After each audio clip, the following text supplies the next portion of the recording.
Assalamualaikum warahmatullahi wabarakatuh. Bismillahirrahmanirrahim. Alhamdulillahilladzi mala quluba awliyaihi bimahabbatih wa ikhtassa arwahahum bi syuhudi 'azamatih wa hayya asrarahum li hamli a'ba'i ma'rifatih. Allahumma shalli ala sayyidina Muhammadin abdika wa nabiyyika wa rasulika an-nabiyil ummi wa ala alihi wa sahbihi wa sallim tasliman biqadri 'azamati dzatika fi kulli waqtin wa hin. Amma ba'd. Kita lanjutkan kajian kitab Al-Hikam. Ini kita akan membincangkan mengenai fungsi-fungsi nur, ya. Bagaimana nur itu nanti berfungsi. Bismillahirrahmanirrahim.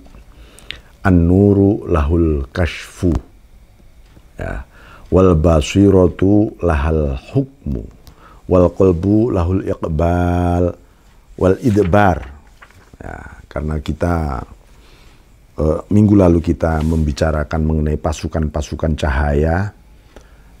Ketika pasukan cahaya ini bergerak, ya, apa yang terjadi? Pertama kali, an-nuru lahul kashfu, pasukan cahaya ini tiba-tiba menyibak kegelapan demi kegelapan, disibak, membuka. Nah, ini jadi wal basiratu lahal hukmu, mata hati setelah disibak, mata hati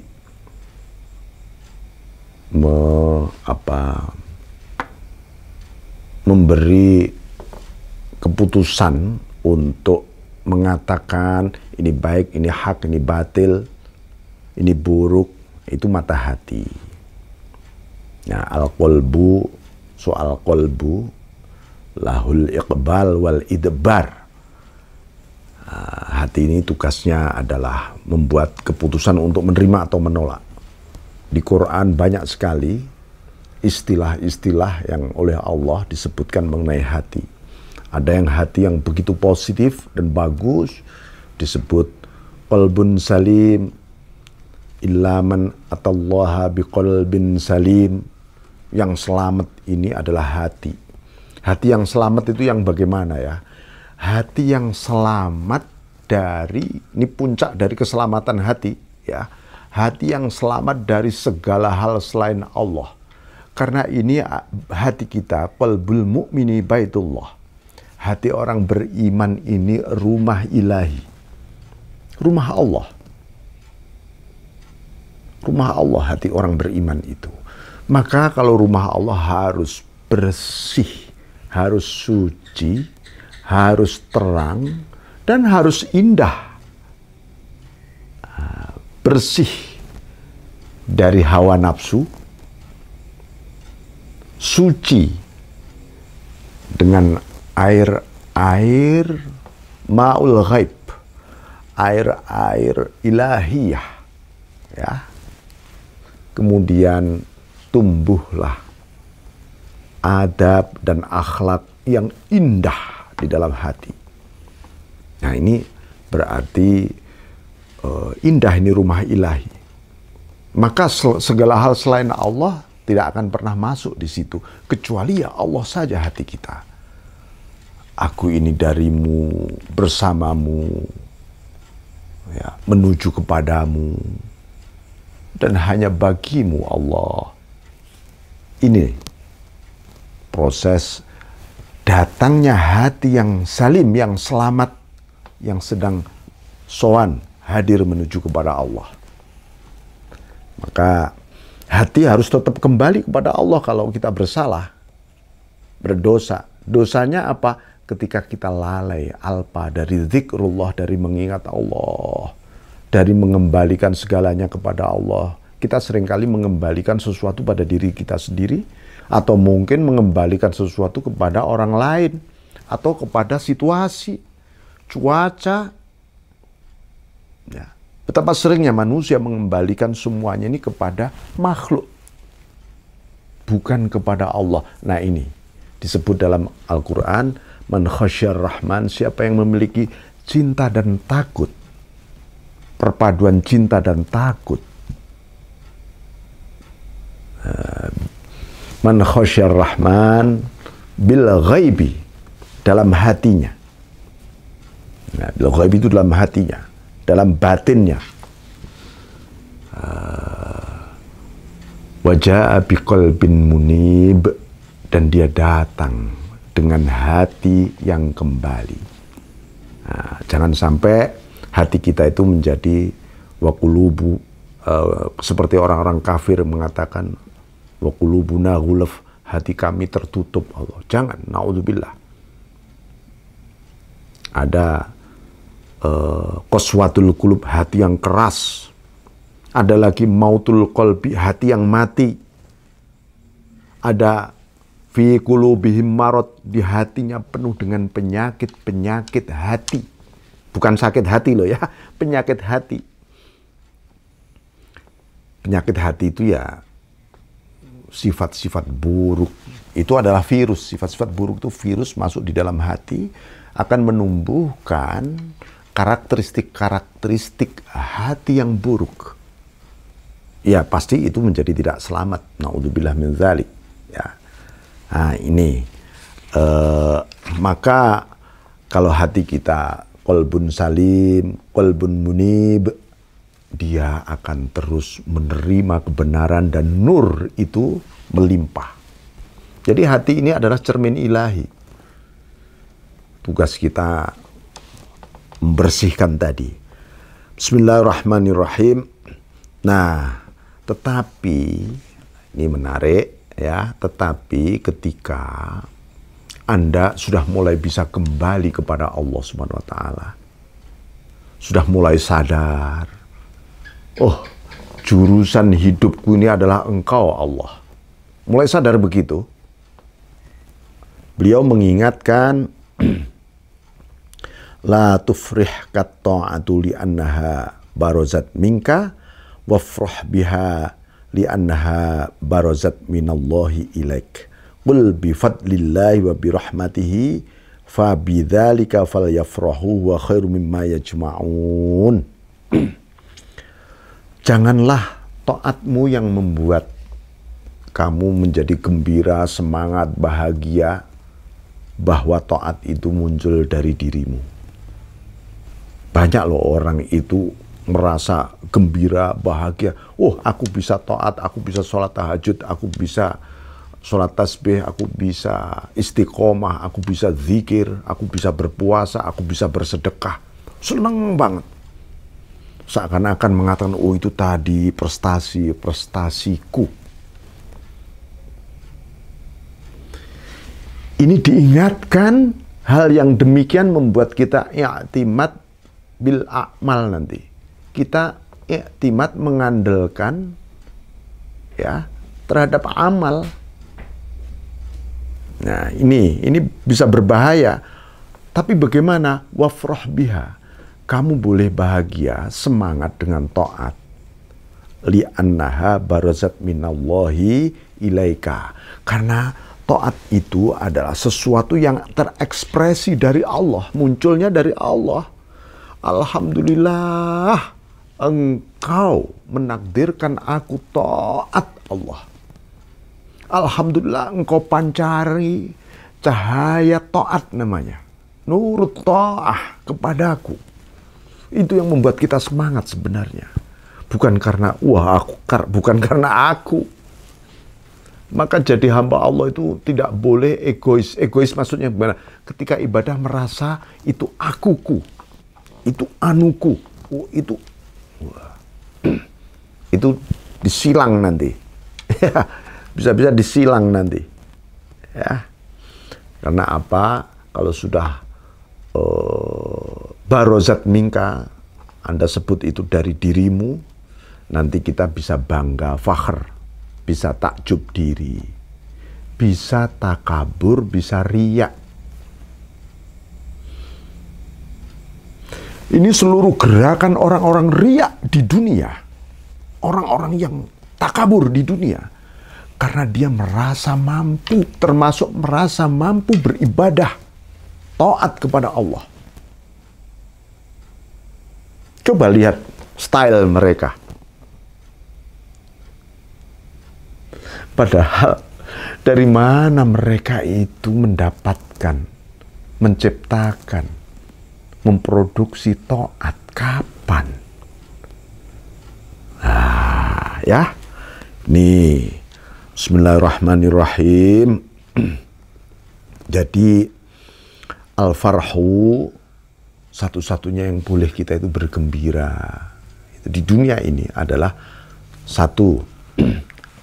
Ini paling tingkat paling rendah loh ya. Al-farhu bifadlillah. Gembira karena melihat sesuatu munculnya dari fadl rahmatnya Allah. Tapi umumnya orang melihat kan wujud fadl dan wujud rahmat. Bukan itu yang harus membuat kita gembira. Makanya Allah menyebutkan fabidzalika falyafrahu mutaaddi. Tidak menggunakan fafrahu bergembiralah, tidak. Hendaknya melalui barozat minallah yang dari Allah itu apa? Isinya fadl dan rahmat itu kamu bisa bergembira. Gembira kepada apa? Atau gembira pada siapa? Gembira kepada yang empunya fadl dan rahmat, yaitu Allah. Ini namanya al-farhu billah. Maka di ayat lain disebutkan likaila ta'sau ala ma fatakum, supaya kamu tidak putus asa terhadap apa yang gagal, yang hilang. Ya. Orang itu putus asa, kenapa ya? Terhadap kegagalan itu menjadi putus asa. Karena merasa apa yang dia lakukan itu menurutnya dari dirinya sendiri. Itu prestasiku, itu keringat, darah, air mataku, iniku. Kunya banyak sekali. Begitu gagal putus asa dia. Karena merasa sesuatu yang dari dirinya hilang. Padahal itu semua dari Allah. Ya, wala tafrahu bima atakum, jangan gembira terhadap apa yang didatangkan berupa fadl dan rahmatnya Allah tadi. Kamu jangan gembira pada bimanya, terhadap itunya. Bergembiralah kepada yang mendatangkan itu tadi, yaitu Allah. Dalam bahasa lain, senangnya itu padamu Allah. Senangku ini ya engkau itu sendiri. Bagaimana aku tidak bahagia dan senang? Karena engkau menakdirkan aku menerima fadl dan rahmatmu. Nah ini bismillahirrahmanirrahim.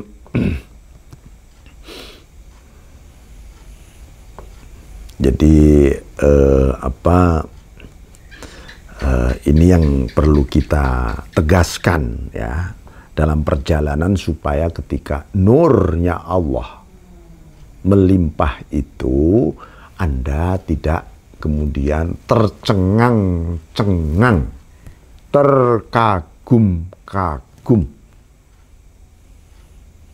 ya, terkagum-kagum kepada wujud, termasuk misalnya di dalam fadl dan rahmatnya Allah itu ada apa tuh sebenarnya? Ada nikmatnya Allah. Manusia itu ya biasanya sulit bersyukur. Sulit bersyukur.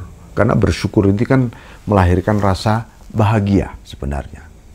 Kalau orang itu tidak pernah bersyukur, walaupun dia memiliki satu fasilitas, kekayaan, kekuasaan, kemampuan, kalau tidak pernah bersyukur, dia tidak akan pernah bahagia sebenarnya. Dia tidak pernah bahagia. Nah ini, karena itu supaya bisa bersyukur gimana? Pandanglah Al-Mun'im, sang pemberi nikmat. Sang pemberi nikmat. Nah itu. Jadi bukan pada wujud nikmat. Wujud nikmat itu hanya perantara saja. Segeralah kita melihat, memandang Al-Mun'im. Supaya apa? Supaya Anda syakur banget syukurnya. banget, syukur yang gede, syakur. Nah, itu loh. Karena dengan syukur itu lahir sifat-sifat mulia yang lain, terproduksi dengan sendirinya. Dengan syukur orang bisa sabar. Dengan syukur orang bisa ridha. Dengan syukur orang bisa berserah diri kepada Allah. Karena apa? Karena dengan syukur itu seluruh penderitaan, keluhan, dan seluruh beban-beban luntur hilang. Dulu pernah saya ingatkan ya, ucapan Siti Zainab binti Ali karamallahu wajhah, ini kakaknya Sayyidina Husain, putri cucunya Nabi Sallallahu Alaihi Wasallam. Beliau mengingatkan, perbanyaklah mengucapkan alhamdulillah, karena alhamdulillah itu sesuatu yang bisa online langsung dengan Allah, bisa komunikasi langsung dan langsung diterima oleh Allah, dan Allah langsung mendengar. Memang Allah Maha mendengar, tetapi di sini manusia bisa langsung menyadari, dibuka pintu hati kita untuk interaktif langsung dengan Allah. Ini syukur. Orang tidak pernah meraih rasa cinta kalau tidak ada syukur. Apalagi mengenal Dia, Allah Rabbul Izzah. Ini loh syukur, ya syukur. Maka sekali lagi jangan banyak ngersuloh, mengeluh. Itu bentuk kekufuran kita terhadap nikmatnya Allah. Karena apa? Anda merasa tertutup dari sang pemberi nikmat tadi. Di akhirat lebih sadis loh siksaan itu. Di dunia Anda sudah merasa terjepit, depresif, hanya gara-gara tidak bersyukur. Mungkin dari sini ini soal al-farhu, ya, kegembiraan harus membuahkan syukur, dan syukur itu akan begitu besar, begitu besar. Semakin besar syukur kita, semakin besar wadah nikmat-nikmat yang kita siapkan untuk menampung nikmat-nikmatnya Allah. Nah, itu Bismillahirrahmanirrahim. Jadi ini tingkatan orang yang